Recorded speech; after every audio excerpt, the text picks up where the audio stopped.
joining us again on this month's episode of Boys and Girls Club's Clubcast. I'm your host, Marissa Gleockler, and I'm joined today by the St. Lucie Mets assistant GM, Kasey Blair, who I'm very excited to get to talk to. Longtime friends, longtime Boys and Girls Club supporter.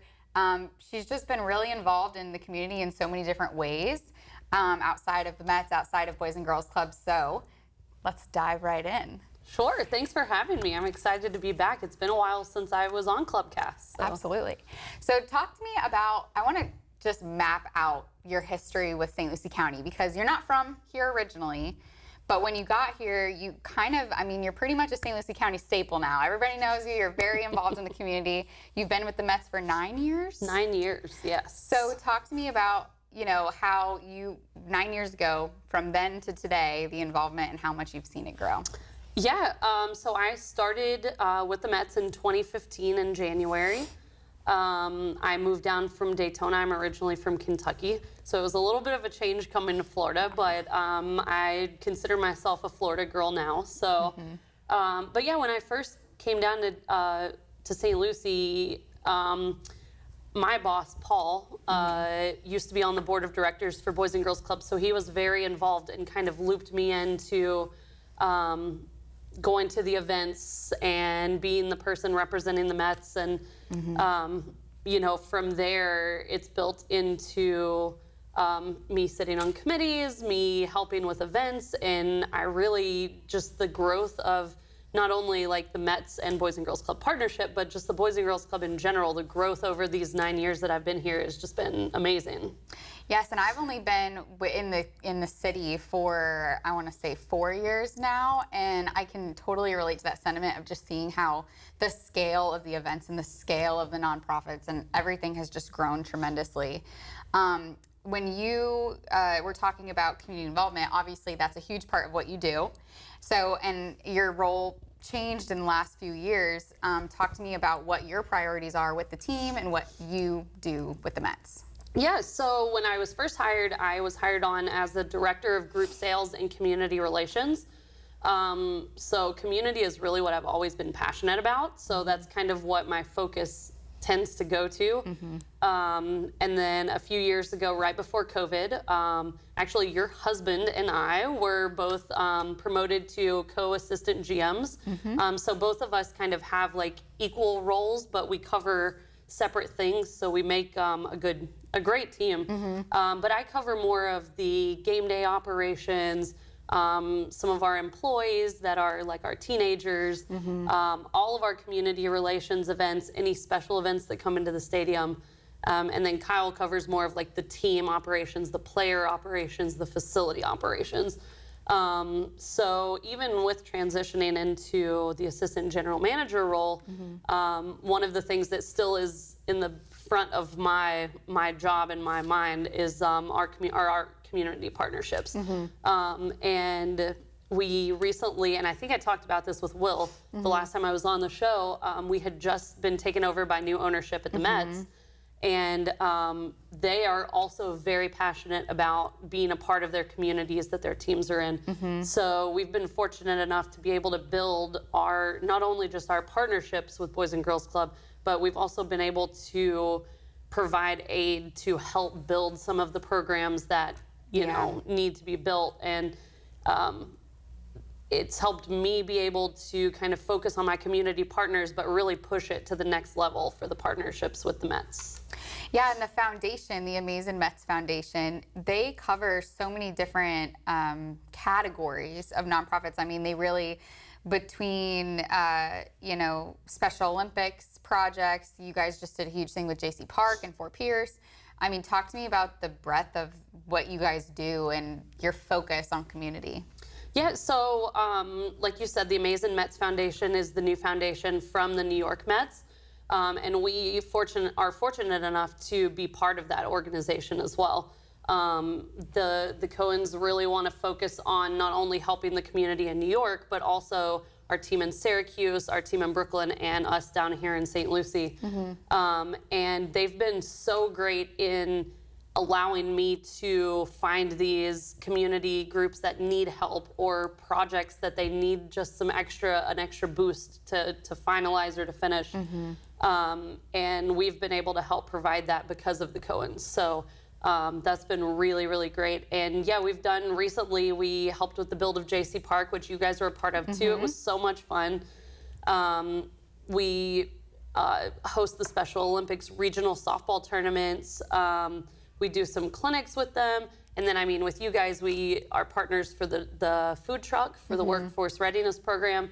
So anytime anybody sees the cool food truck rolling around, the truck pulling it was sponsored by the Mets. So that was really my first project with the Amazin Mets Foundation. So that one was a really good like kickoff to community partnerships. Yeah, I remember when that truck got unveiled. That was like when the new logo came out and everything. Yeah, so it was all brand new. It was pretty awesome. We ended up having a couple players, our GM at the time from New York, and a bunch of other people that were able to be there for that like ceremonial unveiling of the truck, which was awesome.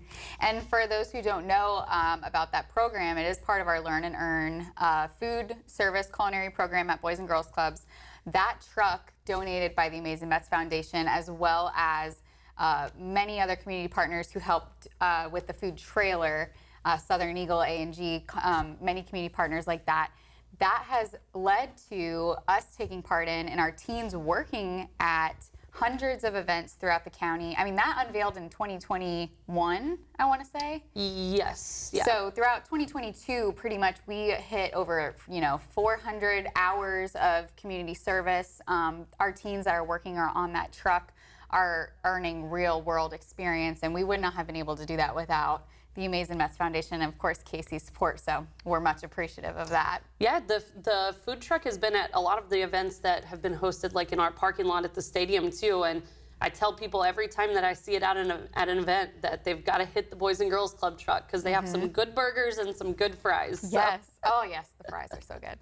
And just kind of going off a cuff a little bit, why do you think that it's so important for New York ownership to be so involved in St. Lucie County and for the Mets to kind of make their name here, just from your perspective working with the foundation and obviously working with so many community organizations? Why is that so important? So for St. Lucie County, tourism is a huge part of our area here. And our new ownership has seen the importance of making sure that they're also supporting the community that is supporting the team. So, one of the really big things with them is that they're giving back to the communities that their teams are a part of. So not only are we giving, money, time, effort to the nonprofits, but, our players, when they're here during spring training, they're going to eat at the restaurants. Their families are coming to stay in the hotels. And they even, when they can, they take part in some of these community events that we have. So when we have clinics or food donation days and stuff like that, the players are really involved in that. And from the Mets side, one of the things that we really strive to do is make sure that the players, when they start, so we're the lowest level of minor league baseball in St. Lucie. And one of the things that's really important to us is that we're teaching them as 18, 19, 20-year-olds how important it is to also give back to the communities that they're in. So while they're here, we're having them do the food bank, donation days. We're having them do clinics with Special Olympics. We're having them visit Boys and Girls Club. And that kind of helps them build at that starting age. As they move up through the ranks, they're still seeing how important it is that they're not just this $1 million baseball player that's just playing the game. Like there's more important things that go along with that. And the Mets organization as a whole really does a great job of instilling that in the players. And to further the players' involvement, you coordinate special jersey nights and things like that throughout the summer and throughout the St. Lucie season. One in particular is coming up I kind of wanted to touch on, which is the summer reading night. Yes. So talk to me a little bit about that. Yeah, so in the past with the Chamber, in partnership with the Chamber of Commerce and Children's Services Council, we've always hosted a back-to-school event in August. But this year we decided to kind of shift the focus on it, and it's going to be a schools out for the summer event. And one of the big things is that Children's Services Council is helping to provide up to 5 books for every single kid that comes to the stadium for that game. So it's going to be on May 27th. And we're also partnering that with, so the chamber is helping us invite out every student K through 12. It doesn't matter if they're St. Lucie County, Martin County, Okeechobee, visiting their grandma from New York, whatever.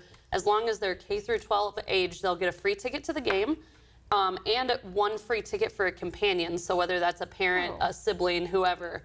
And each of those kids will get to take home books to read over the summer. And you talked about the specialty jerseys. So we do a lot of fun jersey designs and stuff. And for this game, the jerseys that our players will wear during the game actually they look like almost a library on them. So they're very cool. They're very different. We've never done anything like it before.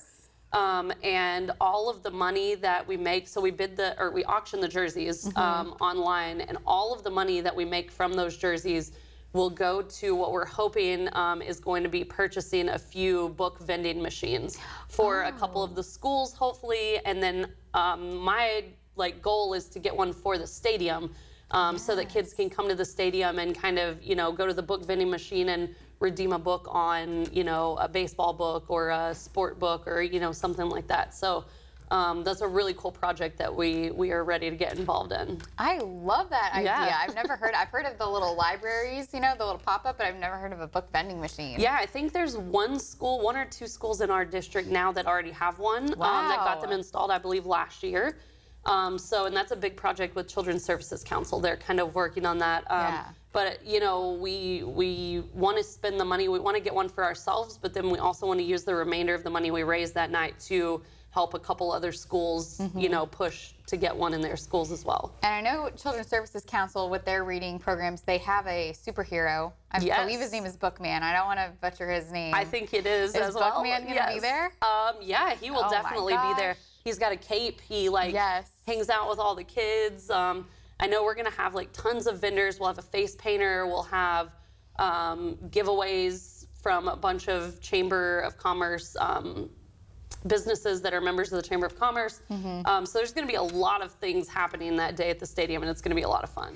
Well, you heard it here first. If you want to see Bookman live in action, the players are cool, Clutch is cool, Kasey's cool, but if you want to see Bookman, please go to Clover Park on May 27th for Summer Reading Night, because that sounds really fun, and I'm excited for it. And we're lucky enough to have a special Jersey night, Boys and Girls Clubs, later in the summer. Which we dubbed Boo Bash.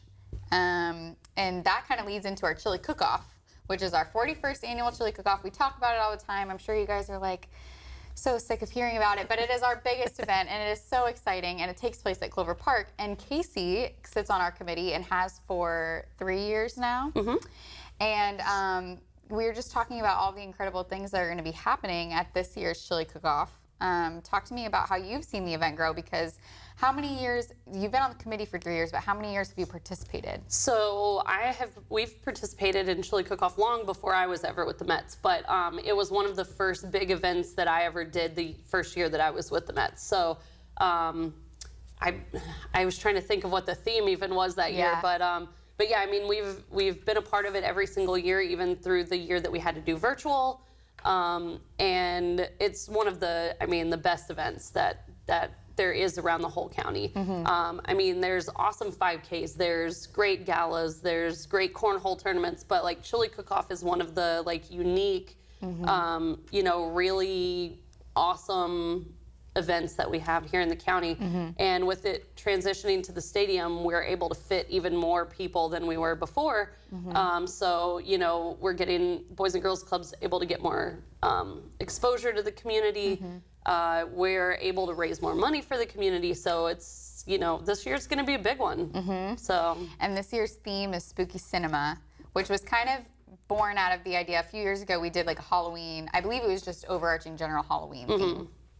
And last year was Around the World, and everybody loved the Halloween theme so much. I think this county really gets into that holiday with all the trunk or treats and everything going on. And we decided we were going to stick with it, and we were going to make it sort of niche in the Spooky Cinema theme. And I believe you guys are Stranger Things? Yes, we are going to be Stranger Things this year. So that's one of the really fun things about it is that all of our teams in the past, like when you give everybody a theme and they pick what they want to do, like people go all out. Yes. And it's a big competition. Like last year, the fire, I believe it was the fire district or was it sheriff's office? It was the sheriff's office. They built an entire like pub on the concourse. So people really go all out. And the Halloween theme, it's a lot of fun because we're doing chili cook-off the week before Halloween. Well, like 9 days before Halloween.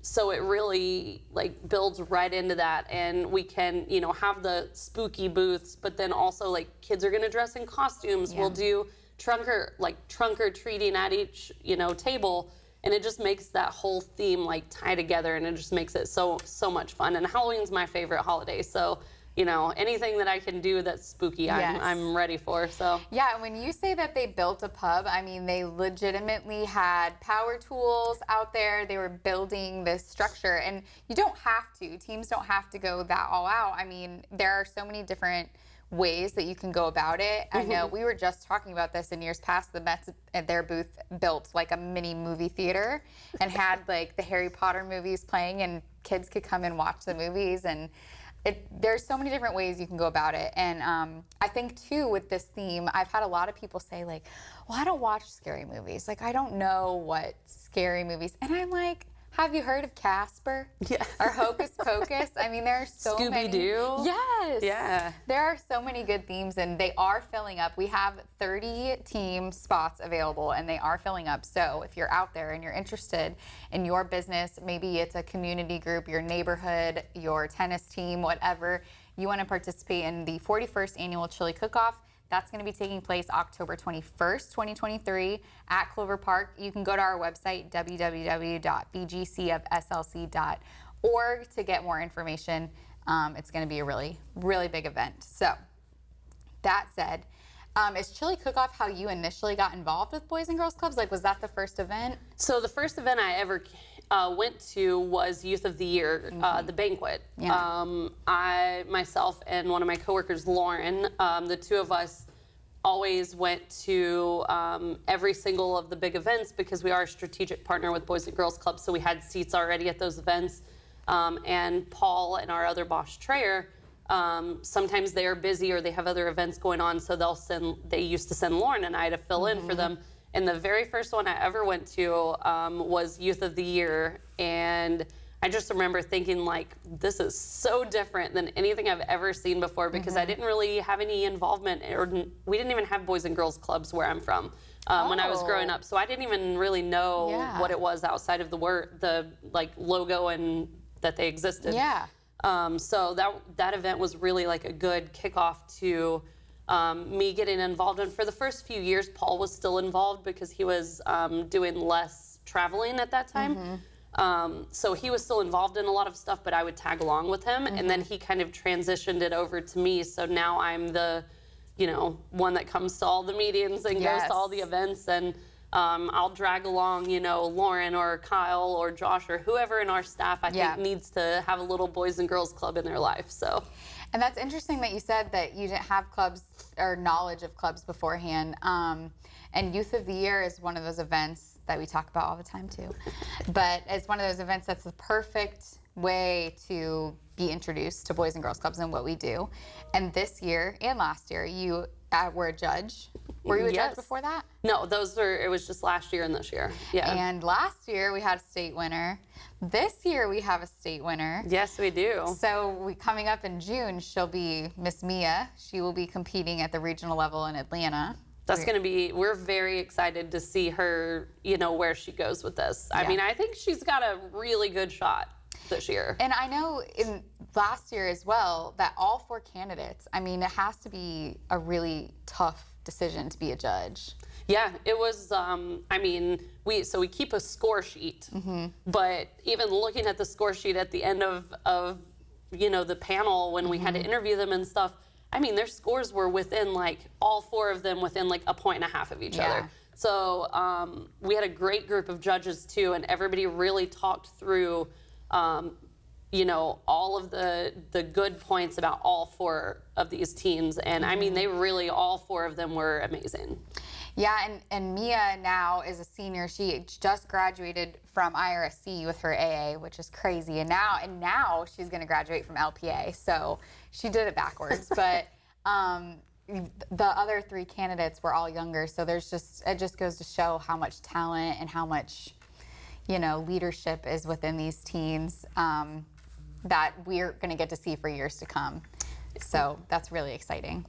And for Youth of the Year specifically, how do you think that has shaped your involvement with Boys and Girls Clubs? I mean, that was obviously your introduction. How do you think that impacted you and your relationship with Boys and Girls Clubs?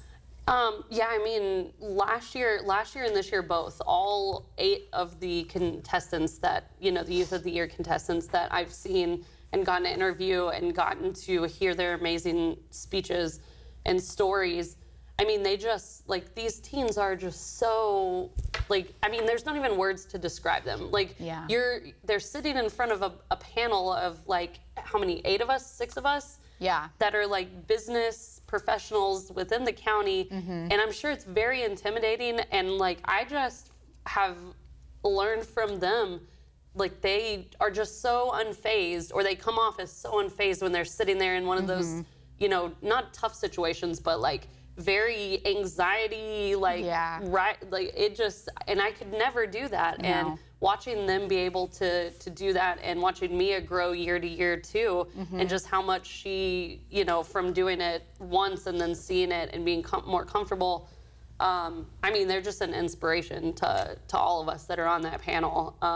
And again, there's no way I could have done something like that as a teen. So just to see them be able to do stuff like that and know that these teens are ones that are going to be, in a few years, the leaders in our community coming up is just, I mean, we're lucky to have them. And we've got to watch Mia grow because she was a junior Youth of the Year. I want to say it was in 2019, 2020, something like that.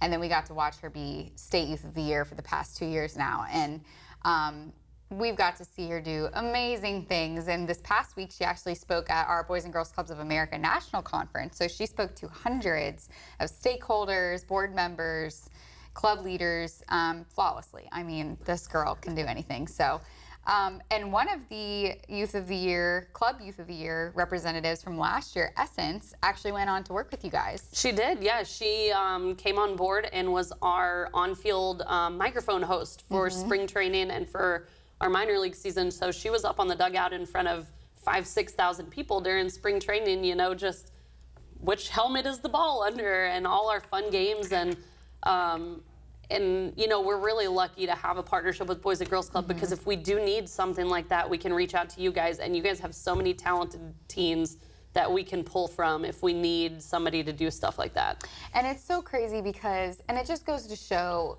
how much this program and the community really impacts these teens, because that particular teen was one that was a little more reserved, a little quieter. In her time at the club, she of course came out of her shell a little bit, and you saw on Youth of the Year and throughout that whole experience that she really blossomed and found her voice. Literally, Boys and Girls Clubs of America did a spotlight on her last May and talked about how she found her voice. And there she was on the cover photo on the Mets field with her microphone. And it's just insane. And that's the impact that you guys have on these teens. So it's incredible. And we're very thankful for all of our community partners. Travis Leonard from A&G Pools is the lead judge in Youth of the Year, so he's very heavily involved. So I'd be remiss not to mention all of the hard work that he does to lead these judges and all of the amazing things that you guys do. So to talk about you for a second, because you just got a recent award from FPRA Communicator of the Year. What category was it in? It was in events for businesses that businesses were involved in. Okay. So it was, I was nominated for our work with JC Park. Okay. And I definitely was very surprised because that also, again, there were so many great community partners and businesses that were part of that event and that were nominees. And just, I was blown away that I was the one that won that award for us. I mean, again, there were some great people that I've worked with since I've been around the county that were involved in that too. And it was really cool. And I'm very grateful for them to have picked me for something like that.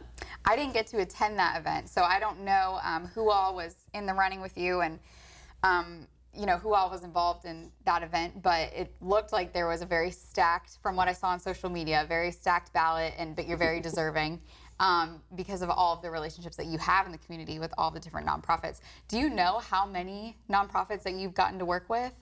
Oh, it's a lot. Yeah.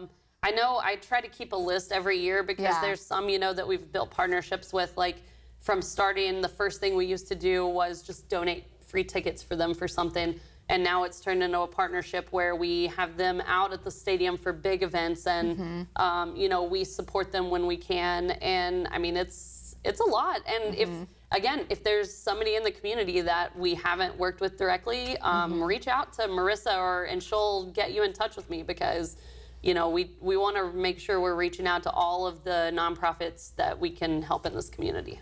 And there's so many different, like I said, categories of nonprofits and areas of the need is really there in the county. And for us, of course, we're focusing on the youth because we do feel like, they're the future of our county. But a lot of the nonprofits that you guys work with are youth related, just in different ways. So it's really cool to watch all of that kind of come together in one location over baseball. I mean, we're all kind of bonding over baseball. Yeah. It's and there's also a lot of partnerships that because of things that we've done at the stadium, that like Boys and Girls Club has sponsored another nonprofits night. So it's even hooking, us connecting other community partners and nonprofits with each other. Yeah. It's just, we have a great space. Why, we should be using it to expand our community reach. And, like I said, anything we can do to help nonprofits, to help groups in our community, that's what I do. So that's what I love to do. And we are so grateful for Kasey for doing that because you guys really are a hub for all of us to come together and continue improving the lives of so many people in this county and in this community.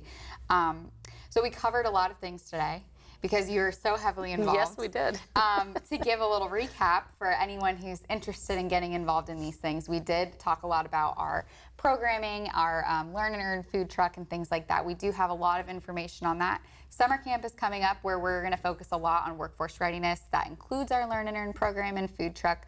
So if you want more information of that, the website is on the screen. Please feel free to visit. We also talked about Youth of the Year.